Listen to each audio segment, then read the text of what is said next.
Solo Sikoa officially makes his SmackDown debut, joining the Bloodline. McIntyre Cross attacks Drew McIntyre in the main event of the show. Braun Strowman makes his return to SmackDown. Imperium are officially together on the main roster once again. Is LA Knight about to return? A SmackDown Women's Championship match is made official for Extreme Rules, and Toxic Attraction is on SmackDown. All this and more in today's WWE news.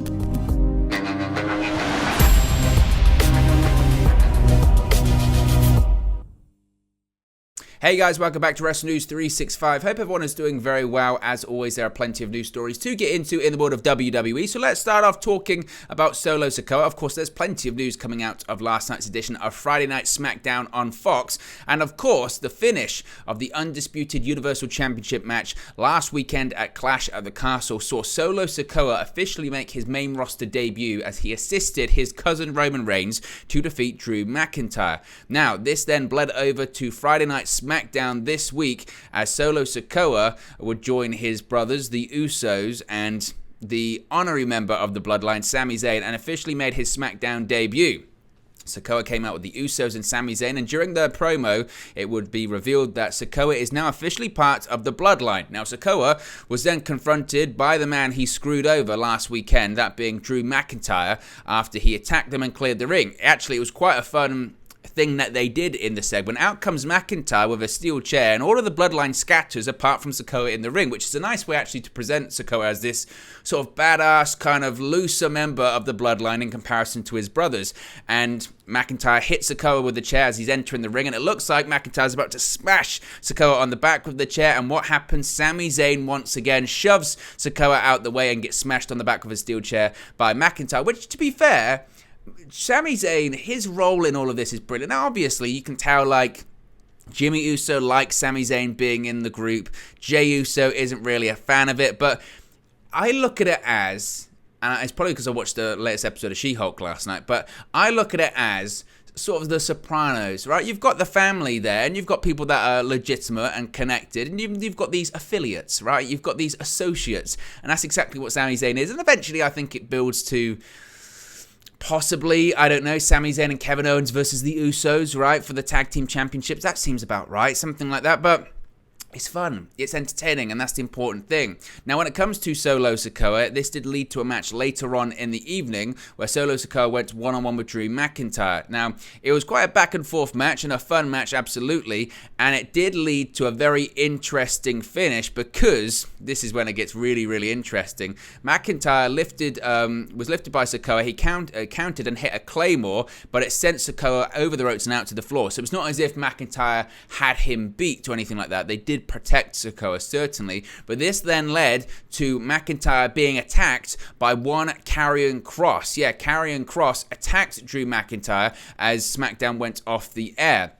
The match did end in a no contest, as mentioned, after Karrion Cross crept up behind to apply the cross jacket to the Scottish Warrior. Now, what was really interesting about this, guys, is as this was done, as McIntyre was being choked out on the mat, of course, Scarlett was by his side as always, the TV screen immediately went to black and white. I thought the NWO was about to come out or something like that, but the TV screen went to black and white, which created this different kind of scene. Now, commentators Michael Cole and Corey Graves were screaming, talking about McIntyre being choked out, and we've seen this a lot. Obviously, we see when Karrion Cross makes his entrance, we change the gradient of the picture. It goes to black and white, but it was an interesting touch. It was a nice touch. I wasn't initially sure how I felt about it, because it depends on what the presentation of the Karrion Cross character is. If they're going to portray him as, because you would argue, why is the TV screen gone black and white?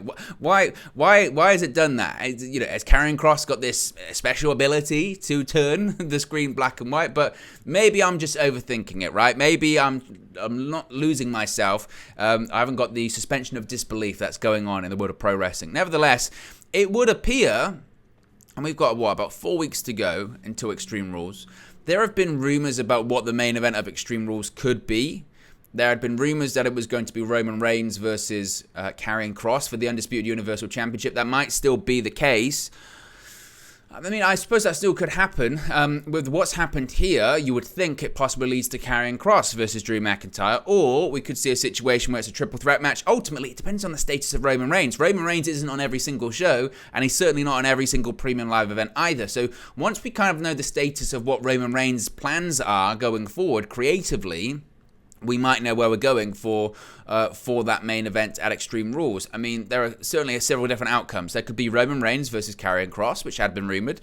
There could be Roman Reigns versus Karrion Kross and Drew McIntyre, which could happen. It could just be Karrion Kross versus Drew McIntyre as the main event if Roman Reigns isn't available either. And if it is Roman Reigns versus Karrion Kross, maybe then you have Drew McIntyre versus Solo Sikoa in a kind of gimmick match at the pay-per-view. There's definitely different avenues to go down, but it would appear that the top 3 stars on SmackDown right now in that title picture are Roman Reigns, of course, as the undisputed Universal Champion, the other being Drew McIntyre, and the other one being Karrion Kross. Now, what they do after that, I don't know. I still think that WWE are going to be actively considering a way to remove the WWE Championship from Roman Reigns' shoulder. Again, how they do that, I don't know. I think they're still trying to figure that one out. But certainly, McIntyre and Karrion Kross are in that main event picture along with Roman Reigns. And I thought it was a creative and different way to end the show. McIntyre, frankly, can't catch a break. How many episodes of SmackDown keep ending with McIntyre flat on his back? You know, the pay-per-view ended with McIntyre flat on his back with being defeated by Reigns, and then McIntyre alongside Tyson Fury just kind of shrugged it off and sung a little bit, sung Oasis and and American Pie, and it was like, oh, well, I'll get it next time, and suddenly, this is what I didn't understand with it. It ends the pay-per-view, or the premium live event, with McIntyre singing of, I tried everything, but I'll get there next time, I'm happy, I'm jolly. Suddenly he's pissed off once again when it comes to SmackDown. He's remembered that he got screwed over. I don't know. And then the SmackDown prior to that, you know, the live one, it was Roman Reigns standing tall over McIntyre, and this week it's Karrion Kross choking out Drew McIntyre. Guy can't catch a break, can he? Now, we also saw Monday, of course, the return of Braun Strowman to WWE, and last night we saw the return of the Monster Among Men to Friday nights as Strowman made his SmackDown return. Now, Strowman, once again, I mentioned, made his return to the blue brand. It was in response to the Alpha Academy also making an appearance on the blue brand. Can I say also as well, whilst I am very much enjoying the Triple H era, whilst I'm enjoying the creative renaissance that's in WWE, whilst I'm enjoying people returning, and the crowd I thought last night for SmackDown was red hot. I'll get into a match that I really, really enjoyed in a second, but I guess the brand split doesn't actually mean anything. It means just as much under Vince McMahon that it did under Triple H, or the other way around. It means just as much under Triple H as it did under Vince McMahon. There you go, I'll get there in the end. Because you're just getting raw stars on the show. No really an explanation. They're there.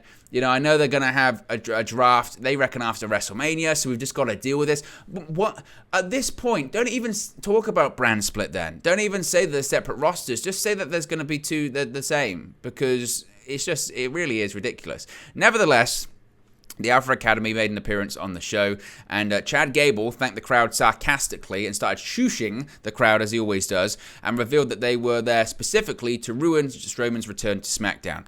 Gable said they had won the match before Strowman jumped them, and Gable said if Otis had seen Strowman coming, he wouldn't have fallen.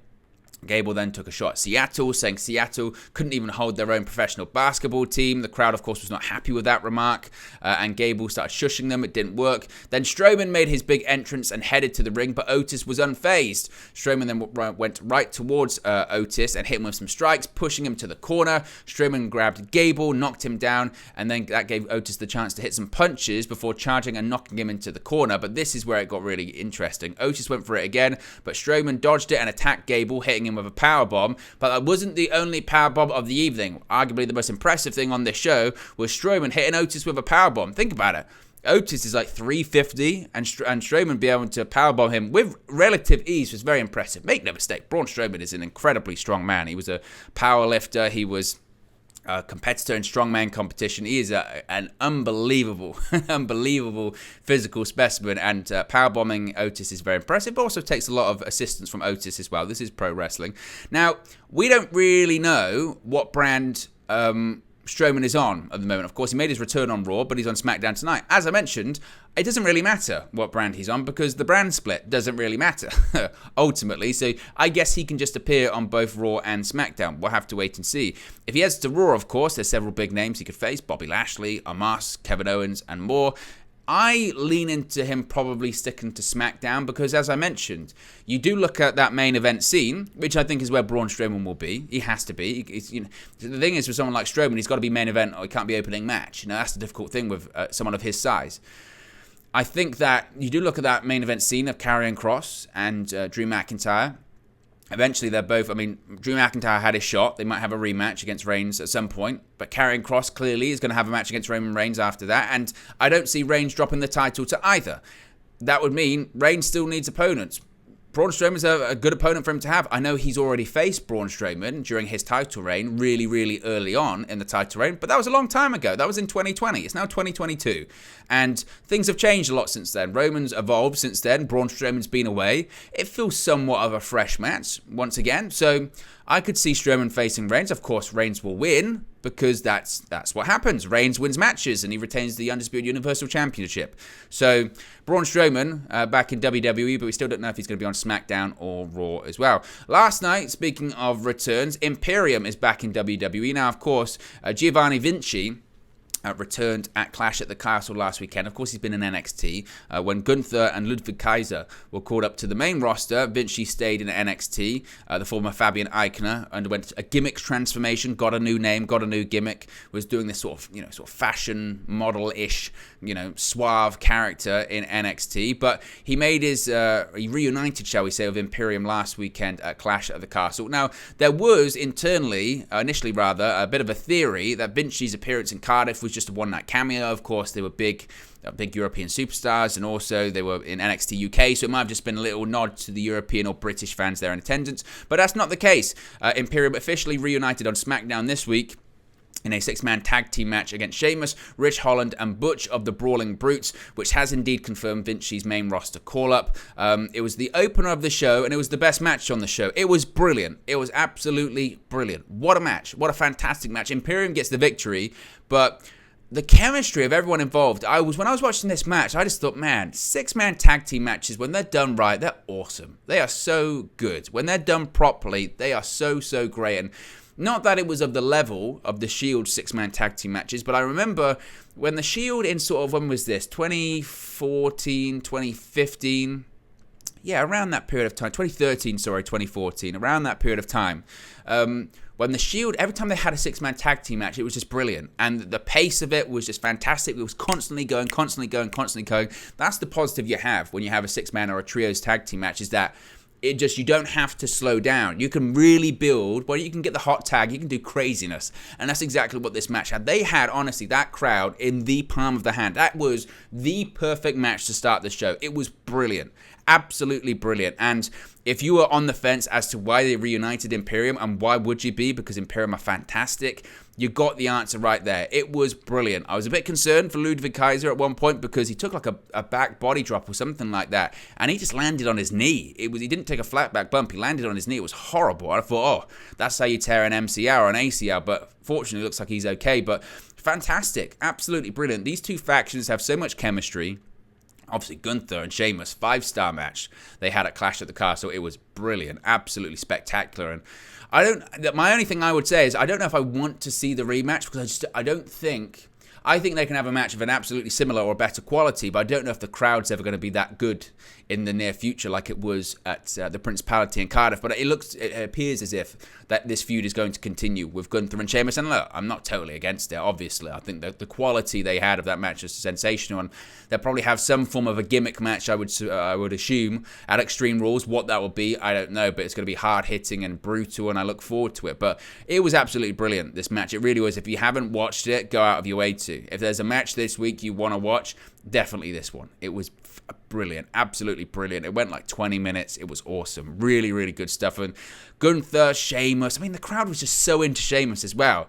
People sleep on him, man. I remember 2 or 3 years ago, maybe even longer than that, they were talking that Sheamus was going to have to retire soon, and he could only do tag team matches at this point because he was in so much pain and he had so much issues with his back and he had spinal stenosis in his neck and all this kind of stuff.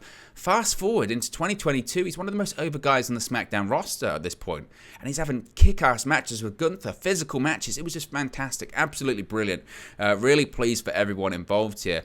LA Knight may be about to return to WWE. Now, of course, you would say, well, he's always been on WWE television. Well, the Max Dupree character, is looking like it could be about to end. He could be the next WWE superstar to revert back to his old NXT persona under Triple H. Now, after this week's SmackDown went off the air, Dupree teased the return of LA Knight while addressing the Maximum Male Models and Lothario's loss to the Street Profits and Hit Row in an 8-man tag team match.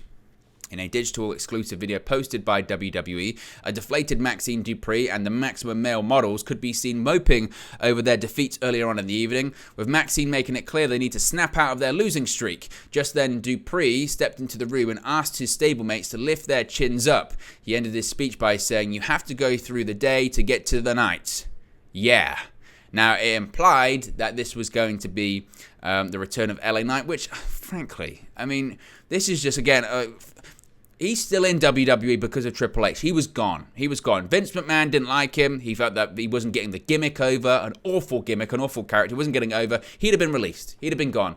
And he's fortunate, really, that all of this Vince McMahon stuff happened when it happened, because he's still in WWE because of Triple H. Triple H brought him back. And frankly, it's a crime that they called this guy up just to be a manager and changed his name and saddled him with this awful gimmick, this Maximum Male Models gimmick, which was never going to last. It's never got legs. LA Knight's got legs. This is why it was baffling to me, because I thought, of all people, LA Knight is built for Vince McMahon. He's built for him. He's got a great look. He can wrestle, and most importantly, he can talk. He's got just charisma, and his promo skills are fantastic. And he changed all of it, because that's what the old regime did. Just change everything. Change anything that made you popular or over. And then question, why aren't these guys getting over? It's just bizarre. So, Max Dupree going back to LA Knight is a good thing, and I'm sure he'd have huge success on the main roster once he switches back to that character. We have a match made official for Extreme Rules for the SmackDown Women's Championship. It's Liv Morgan versus Ronda Rousey once again. Rousey became the #1 contender to Morgan's Women's Championship by winning a fatal 5-way elimination match, defeating the likes of Xia Li, Sonya Deville, Natalya, and Lacey Evans. Morgan was seen sitting in the rafters watching the match.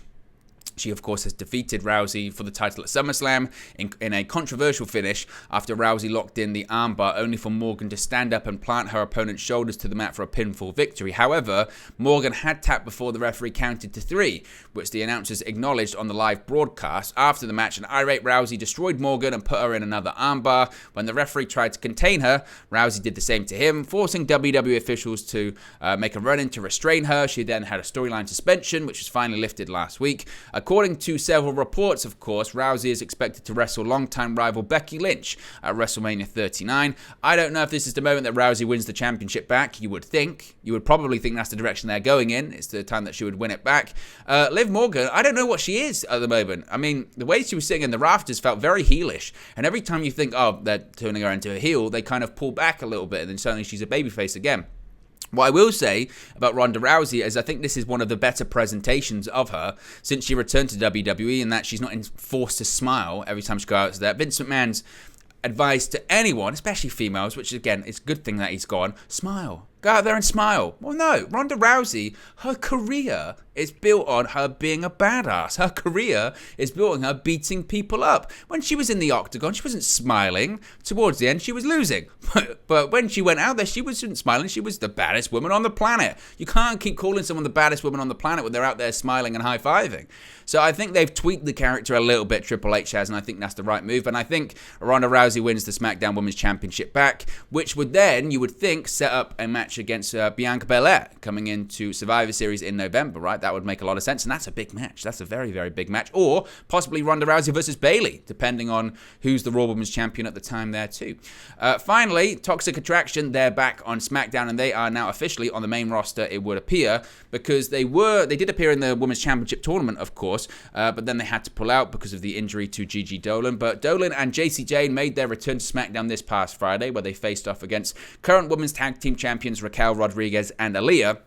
Now, they put up a good fight in the match, but things ultimately came to a close after Rodriguez delivered the Texarkana bomb to Jane and pinned her for the victory. Now, as mentioned, these two teams were originally set to come face-to-face during the semi-finals of the Women's Tag Team Championship tournament. Dolin and Jane replaced Nikita Lyons and Zoe Stark after Stark suffered an injury in the NXT Women's Championship match against Toxic Attractions leader Mandy Rose. However, Dolin and Jane were then also pulled from the tournament due to a concussion that Dolin suffered in their quarterfinal victory over Natalya and Sonya Deville. It would appear going forward, though, that the tag team is now officially on the SmackDown Women's roster, which is good. It's very, very good because we need... Not only do we need talent on that SmackDown roster, that was very short, and we're starting to see it now. Giovanni Vinci, obviously people getting brought back like Braun Strowman as well, Solo Sikoa getting called up too. But as I spoke about when it comes to the Women's Tag Team Championship, we need tag teams. We need legitimate tag teams, and that's exactly what Toxic Attraction are. So I think that's very good news and a good move by Triple H as well. So there you go, guys. That's your WWE news for today. Be sure to smash a like on the like button. Be sure to subscribe, bottom right-hand corner, and I'll speak for you again very, very soon. Hey guys, thank you for watching, listening, streaming, or however you come across this video today. Be sure to click on the video on the right there to watch our next video, or click the bottom there to subscribe, or the bottom right hand corner. Thank you very much, and I'll speak to you again very soon.